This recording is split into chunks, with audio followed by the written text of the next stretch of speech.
You're going now.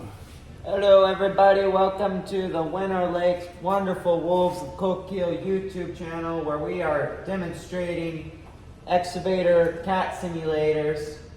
I'm going to start off with a little bit of open training and explain some things while I goof off, or whatever you want to call it. One of the things I like to do when I'm starting is check to make sure everything's ready to go. That way I'm not wasting time waiting for the correcting things when I'm getting ready to go. Honking horns, putting on seat belts. As you can see, I've got everything set up. If, for example, your maneuvering hydraulic lockout is off, you'll have to fix that. Pretty simple. But if those are all wrong, it takes time. So, now when you start up your machine, the first thing you notice is none of your controls work. That's your hydraulic lockout. That's a simple fix. Everything runs simple, well done. Tracking, I always like to use my feet. That's just a good habit to get into in case in the future you need to do some tracking with maneuverization. I'm going to turn off this beep. Throttle, I like to run about 7 or 8. You don't need full power to get full productability. You just need skills. What else?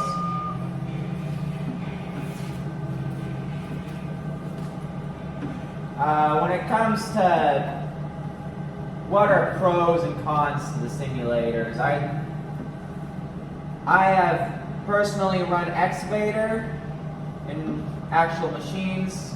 I've made a fair amount of money on it. I get paid about $15 an hour by local loggers. So what I tend to find that tends to hurt you over time is you get tunnel vision, because when you look to your left and your right, you're not seeing what's different. Because when you swing, all you see is that bucket. You want to look to your left, to your right, to make sure you aren't hitting a dump truck or something. That can come back to hurt you pretty expensive, pretty quick.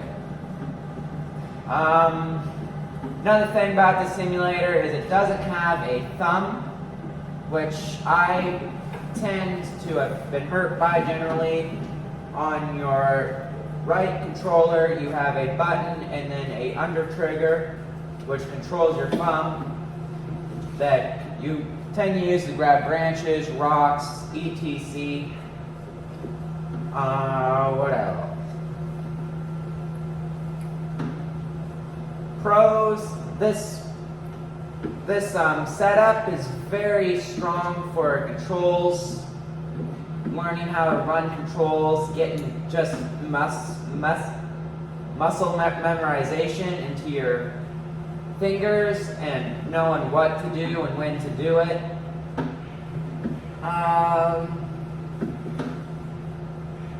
Motion. I think motion would be a great thing to have on your simulators. As you can tell now, I do not have motion on mine. I am not moving with the machine.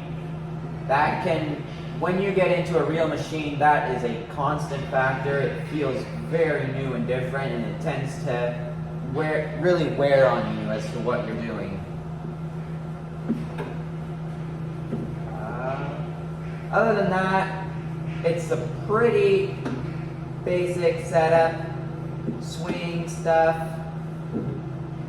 not super easy to move around. Like I said, seeing what's going on around you. Exercise-wise, all the exercises I have eventually used in loading, raking the green. Raking the green, that's a great exercise for when you're out logging and want to clean up a bunch of logging slash that's on the ground. You just take your bucket and your thumb, you open up your thumb, and then you just pull back. You grab all those sticks that are there and you pick them up and you go and throw them on a burn pile. That's pretty simple. Truck loading, it's truck loading. You grab a bucket of dirt, you put it in the back of the truck. That gets really simple. For the specifications of what you need to pass a level or an exercise, I think it's a little bit tight. It could definitely use a little bit of wiggle room added into that, which can, I believe, be teacher adjusted. It doesn't have to be CAT simulators.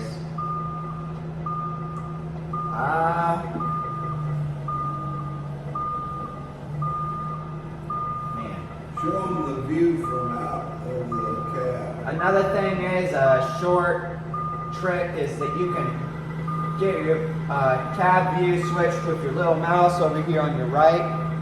Next to my hand, it's down here. There's a little button on it. You can press that and get 3 different views in the Excavator. The CAT, I believe it's 2 views, and the Grader, I think you get 1 view. So it is definitely simulator specific as to what you get there. Another thing is when you're operating on a hill in an actual machine, you always want to never place your feet on your tracks, because that will come back to bite you really quick. Flip your machine or just be really hard on it. So you want to brace your feet there and push yourself into the seat. Otherwise, you'll be bouncing around and you'll be wiggling and trying to control stuff while you have other parts of your body moving, which can be very hard. That's the thing about this as well, is when you get on, that's another reason to have motion. You always keep your boom downhill when you're on stuff like that. Simulators never told me that. I had to go figure that out by myself. The logger I worked for, he was very, very patient with me. I definitely had my quirks as to what I was doing. Needed a little bit of correction. That's another thing about simulators, is they don't quite have everything filled out. You can't do that. You can't expect them to. What the heck's this?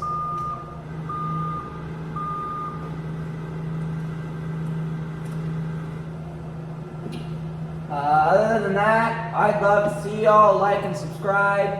If you'd like to donate money, we would like to buy our school a log loader. You can contact us through the comments and we can give you some information for that.